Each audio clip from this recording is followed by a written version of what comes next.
This is pretty exciting. We're actually 2 months in on this project, and as I was hoping, I've memorized all 5 positions of the minor pentatonic scale. So we're moving right along, and I think I had predicted that within 4 months I would have mastered minor pentatonic and also the fretboard and all of the notes on the fretboard. So we're halfway there, and it's cool because what we're going to talk about today is shifting from horizontally playing the boxes to now starting to work on some vertical positioning. And today we're going to start with the bottom 2 strings, the low E and the A string, and we're going to play minor pentatonic that way. And then we're also going to work on the root note for the minor pentatonic that I've been playing, and I'm playing the G minor version of minor pentatonic. And we're going to learn the root note position all over the fretboard. So G for me, whatever you happen to be playing minor pentatonic in, it'll be that root note for you. But let's go ahead and kick this off.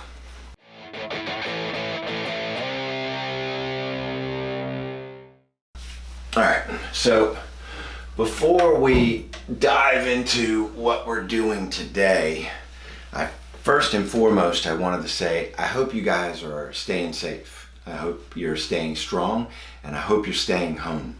I realize that there's plenty of people out there who have jobs where they can't stay home, and you know, all of those folks are in my thoughts, and obviously it's something that I'm concerned with. But if at all possible, I highly encourage you to stay home.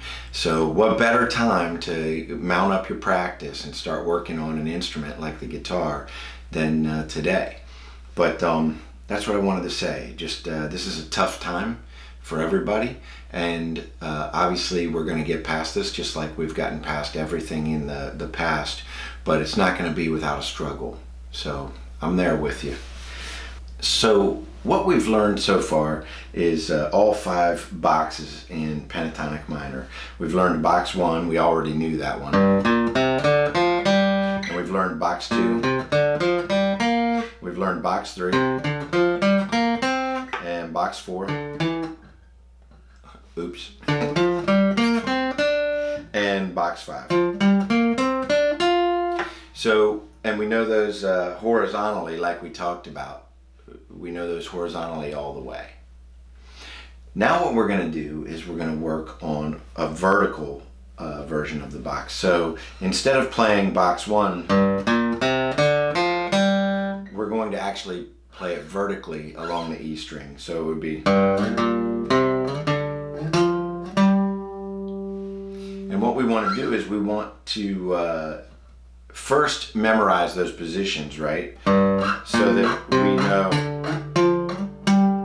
where we're going on the string. And then after we've got the positions memorized and we definitely are comfortable playing in those different spots up along the fretboard, we're then going to move on to scale degrees. So if you remember, the minor pentatonic is root, flat 3, 4, 5, flat 7, root. And we want to say that while we're working up the string, right? So root, flat 3, 4, 5, flat 7, root. And also, if you can, or if you're interested in the ear training portion, remember to sing it too. So sing the pitch of the scale degree that you're doing. And then after doing it up a couple times, you want to also remember to go ahead and do it backward. So we would go root, flat 7, 5, 4, flat 3, root. That's a little bit tougher for me on the vertical because I haven't worked very much with this. So you definitely just go up and down that E string. Now we're going to run into something with the A string, right? And that's because the G isn't until all the way over here. So it's almost all the way back at that. The problem that I have with this guitar is it won't go all the way to G.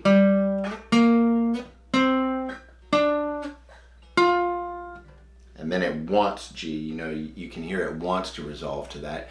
But I have to stop at the flat 7. On my electric, which is 22 frets, it goes just 2 more frets and will allow me to play that G But on here, because I'm practicing on the acoustic, I can't do that. On my electric, I will take it all the way up to the G over there. So what, like I said, what we want to do is vertically this week, we're just going to, and we're going to sing the scale degrees and go up and down. And then also for extra credit, once you've got it down pat and you're getting really good at knowing where the scale degrees are and everything, try throwing the note names in there. So if you recall, for the minor pentatonic, we're at G, B flat, C, D, F, right? So as you play it, then you'll also just call out that root name or the note name of what you're playing. And so we want to really kind of familiarize ourselves, right? G, B flat, C, D, F, G, and try singing the note name as well while you're doing that, and do the same thing on the A. Again, we're starting so high up on the A. A trick that you could use is just hitting the G on the low E, right, and then moving directly to the B flat. So you could actually do, instead of doing it over here, you could start here, but start on the low E.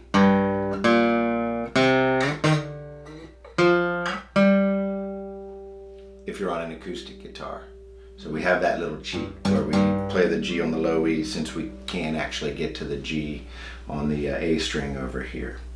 So that's what we're going to do this week for our minor pentatonic work. Now let's jump into figuring out where G is everywhere on the fretboard. One of the things that we really want to, if you haven't already done this, I mean, obviously it's very important to know the note names of the open strings, because that's like the key to kind of everything, because we'll be shifting off of that and utilizing that. And if you remember, it starts again at the 12th fret. So we really want to memorize E, A, D, G, B, E. E, A, D, G, B, E. And you want to memorize that both ways. E, B, G, D, A, E. Because once we've got that locked in, it helps us a lot, right? Because we can move right off of that and know where the notes within proximity are, just because we know those ones, right? So if I know E, then I know F is a half step up, so I know F right away, right there, and from there I know G, right, and A. So just starting at that E has given me a lot of leeway here, and the same thing goes for back here. So E, D, and I know, from D to C to B to A. So I've locked up sort of the fretboard anyway, just by knowing those open string names. So that's really important. But when we're doing the octave work, or knowing where G is everywhere, another cool thing to remember, and obviously all of us 40-year beginners know this, is that these two strings are identical. It's just that they're 2 octaves apart. So whatever we do on this string, we also do on this string. And that comes into play here with the G, because we've got a G here and a G here. And by the way, I'm hybrid picking, and the reason for that is because we're going to do some things like this, where I've got a G here and I've got a G here, and I hit them at the same time. And this pattern right here is really important for you to know,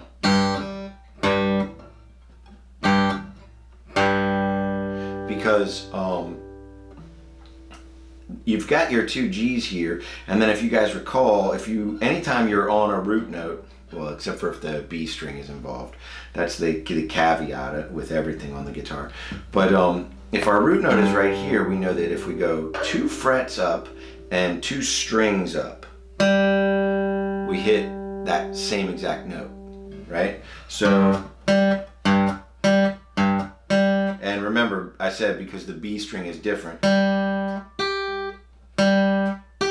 So instead of going 2 frets up, we have to go 3 frets up when we go 2 strings up.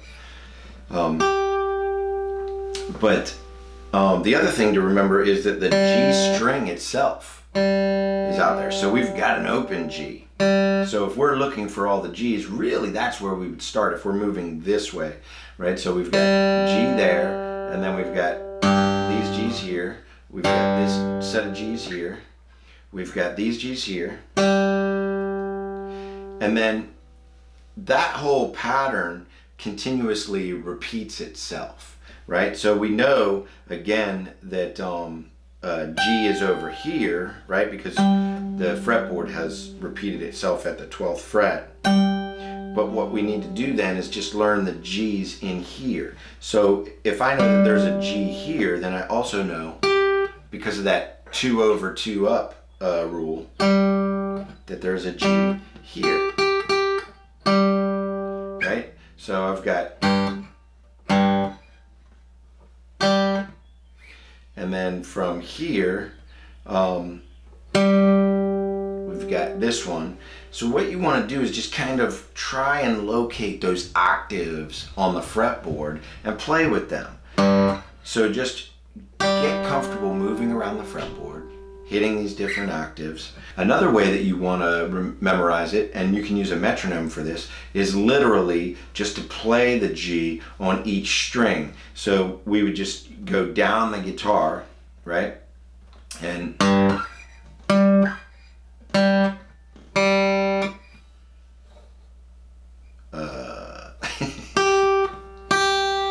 I'm still learning this, so be forgiving or go easy on me. But you just want to hit each of the notes all the way down. And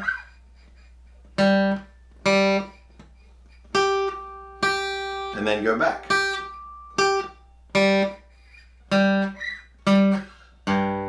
And we use a metronome to keep ourselves honest. In other words, like, because you saw, like, I struggle a little bit in some of the places, but I want to make sure that I stay on timing, because that's forcing me to find that next note. Eventually, we'll get to the point where we're going to understand there's a pattern here, right?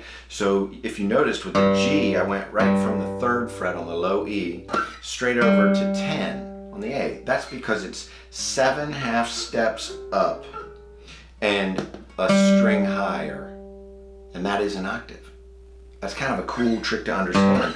So no matter where we are, if I'm on a root note, I know that I can just go 7 up. Now that's an awful lot of half steps or frets to go up. And so to remember where you are with that is sometimes pretty tough, but it's pretty neat to understand that you can instantly jump 7 frets and a string and have an octave. And we already, the magical one that we know because of the power chord and things like that, is the two frets up and 2 strings up. So that one works everywhere too. So if I'm looking for the octave on A or B, C, D, E. So that's a really important one to remember as well. And then there's another, so if we know that one, then we also know that we can go back 3 frets and down, up 3 strings and hit another octave. And where that really, it's not really showing when I use G, because I'm on the 3rd fret, which means I'm playing an open string for that, right? Oops. And then, but if I get to A, now it'll actually show, because I've got this awkward interval here. Right? But I'm going back 3 frets, 1, 2, 3, and then down 4 or up 4 strings. That's another octave. And that's another thing to kind of memorize. Now again, remember that if we shift down 1 string, now we're dealing with the B, so that's going to change. And I only have to go back 3 frets. But you get the idea. Start ingraining those shapes, knowing where the octave is. Start locking those patterns in, because this is really important. If we know where our root is and the octave of our root all over the fretboard, then we also know many notes around it. You know, you've got that proximity thing going on. So if we go a G and a 4th is C, we know that, right? We also know G to F, G to A, and we know the G to D. So just by knowing the fourth, the fifth, and the note before and the note after, right there, I already have locked down, 5 total notes just by knowing the G. And that's going to work everywhere on here. And so then knowing this next G, then I know F and A, right? I know G and C, I know G and D. I mean, they're all around us, and these are all positions around us. So learn where G is everywhere on here, but then also learn where the octave patterns are on the fretboard, and this is going to open up a whole new world for us. Like I said earlier, I hope you guys are staying safe. I hope you're enjoying these videos. Please comment below. Let me know where you are with this, and also how you're faring with the coronavirus epidemic and everything.